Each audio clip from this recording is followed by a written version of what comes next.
Puji Tuhan saudara sekalian, saya percaya Tuhan Yesus senantiasa melindungi, menjaga kesehatan Anda di rumah. Hari ini kita mau sama-sama enjoy firman Tuhan, tetapi ingat jaga kesehatan, olahraga, disiplin, ya makan makanan yang bergizi, bukan makanan yang mahal yang bergizi. Tahu dan tempe. Ya Civivi tiap hari suka sekali makan tempe. Aku kadang-kadang suka, kadang-kadang enggak ya. Tapi makanan yang bergizi, telur dan segalanya ya. Bukan hanya mau lobster atau steak yang wagyu, bukan. Makanan bergizi itu bukan wagyu aja, banyak sekali ya, ikan, ayam, nggak mahal kok ya.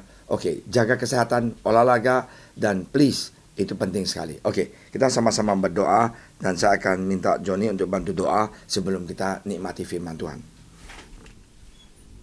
Terima kasih Tuhan buat pagi hari ini kami boleh bangun dengan tubuh yang sehat. Kami bersyukur buat setiap pemeliharaan-Mu Tuhan. Sebentar kami akan mendengarkan firman Tuhan yang akan menjadi kekuatan bagi kami sepanjang hari ini, seluruh jemaat-Mu Tuhan.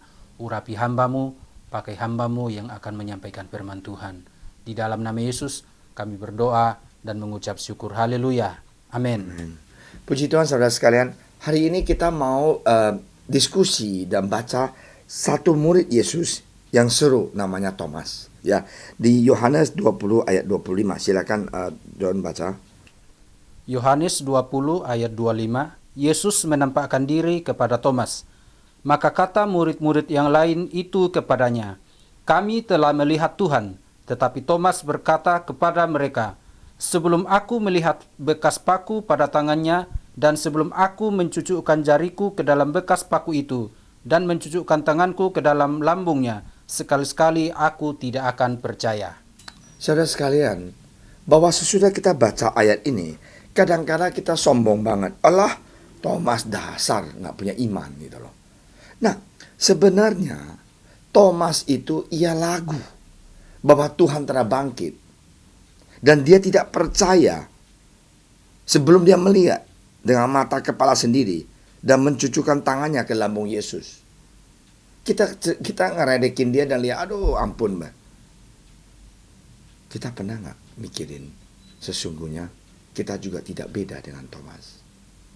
Kamu bilang, Pastor Amin, what do you mean?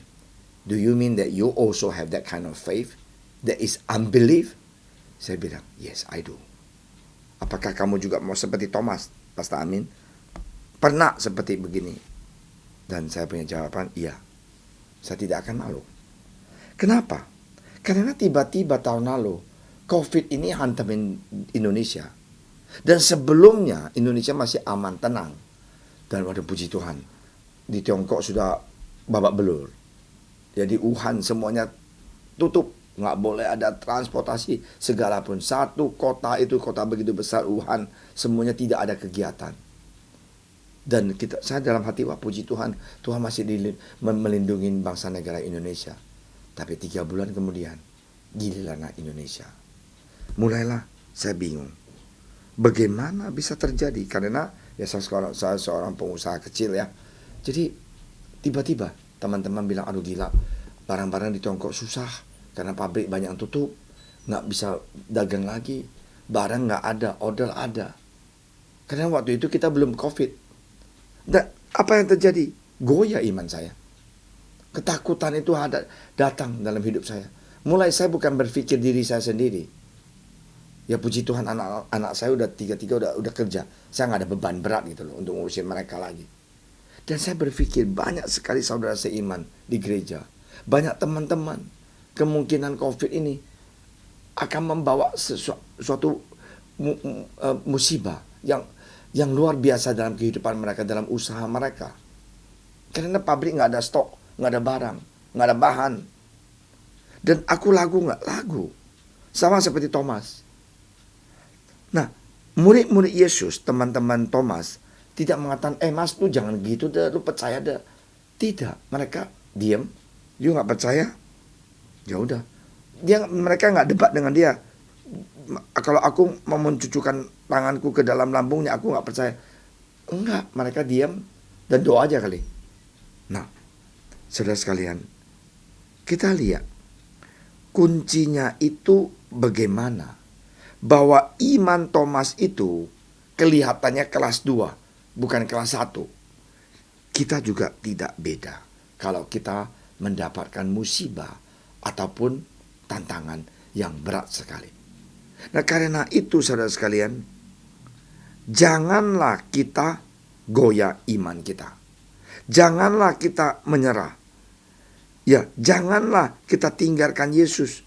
Mana Tuhan? COVID ini, gara-gara COVID usaha saya hancur. Omset saya turun 75%. Bukan 25%, 75%. Gara-gara COVID saya agak berat untuk membayar gaji karyawan. Gara-gara COVID saya di PHK. Gara-gara COVID saya dipotong gaji. Kita ngeluh, kita nggak punya iman.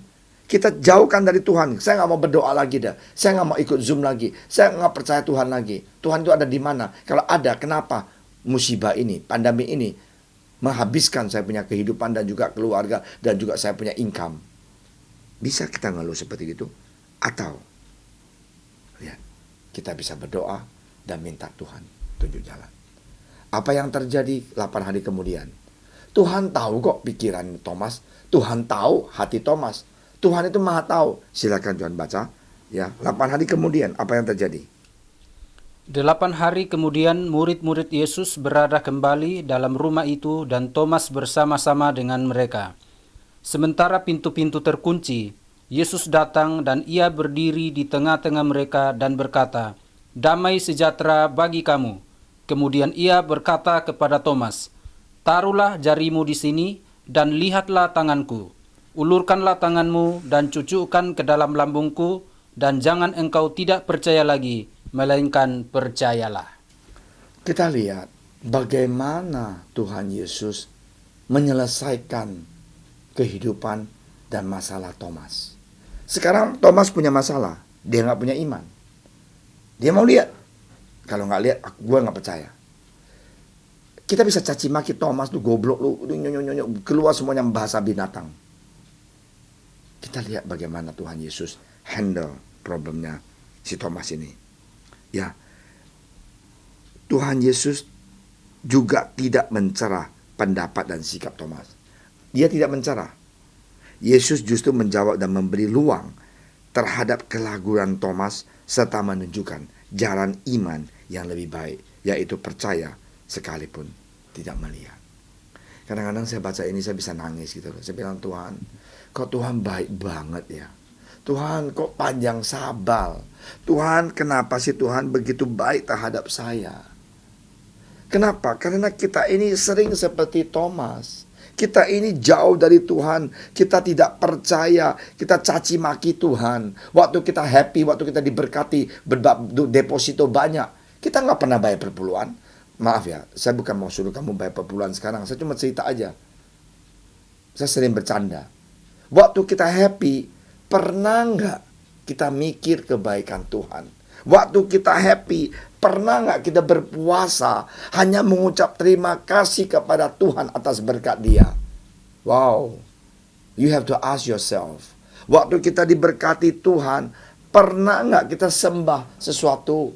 Ya, seperti Daud, ya seperti mereka, mereka menyembah Tuhan. Terima kasih Tuhan, Engkau telah dengar doa saya. Nggak pernah. Kita kali lupa, kita sombong. Maaf ya, ada yang udah banyak uang, main cewek di luar. Ada yang ada uang, main hubungan ada dengan sekretaris dia.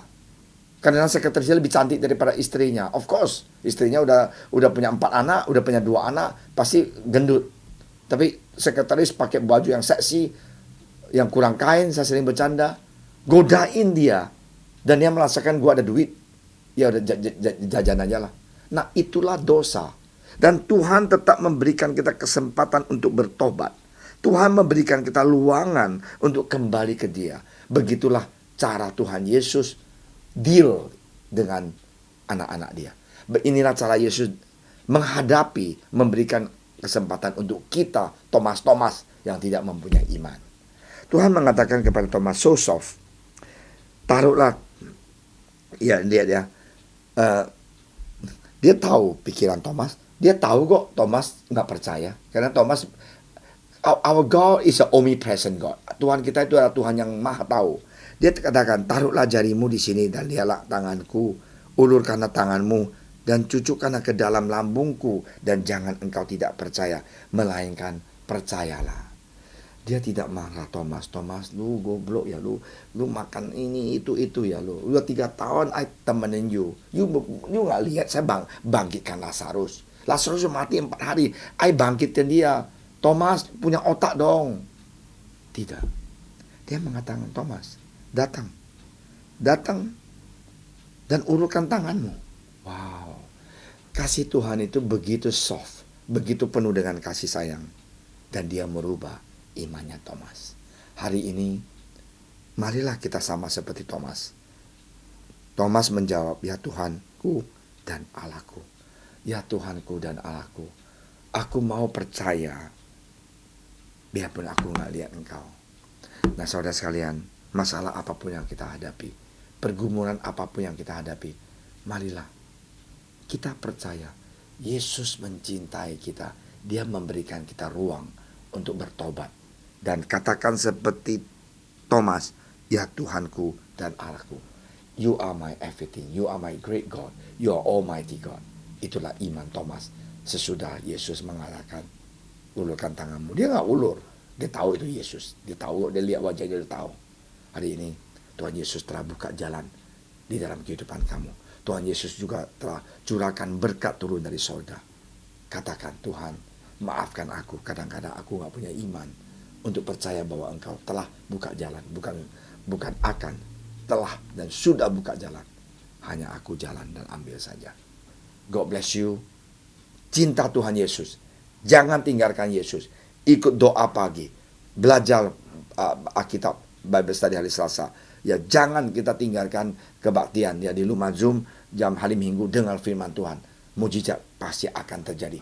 Tuhan akan memberikan kita punya dia memberikan segalanya kebutuhan kita. Aku bilang kebutuhan, bukan kemauan. Ya, Tuhan pasti buka jalan.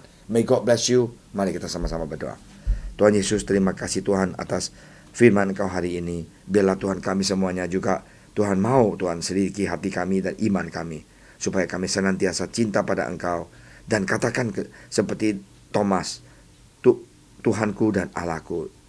Artinya Tuhan Yesus, Engkau adalah segala-galanya. Engkau adalah Allah kita. Maafkan iman kita yang kelas 2. Maafkan iman kita yang rapuh Tuhan. Biarlah berikan kami iman yang seperti iman baja Tuhan, yang semangat dan percaya setiap doa kami Tuhan Yesus dengar. Terima kasih Tuhan. Dalam nama Engkau Tuhan Yesus kami telah berdoa. Amin.